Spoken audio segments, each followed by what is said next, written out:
I am the copycat. I like making copycat foods. Today I am making Raising Cane's sauce. I saw this being made by two famous YouTubers, Joshua Weissman and Nick Digiovanni. Make it now. Half cup mayonnaise, quarter cup ketchup,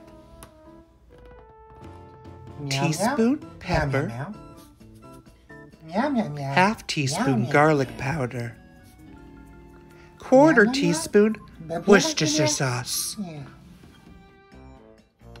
Mix it together.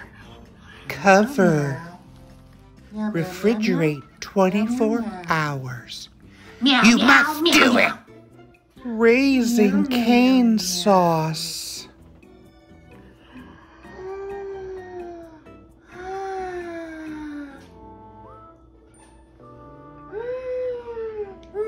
It is absolutely spectacular!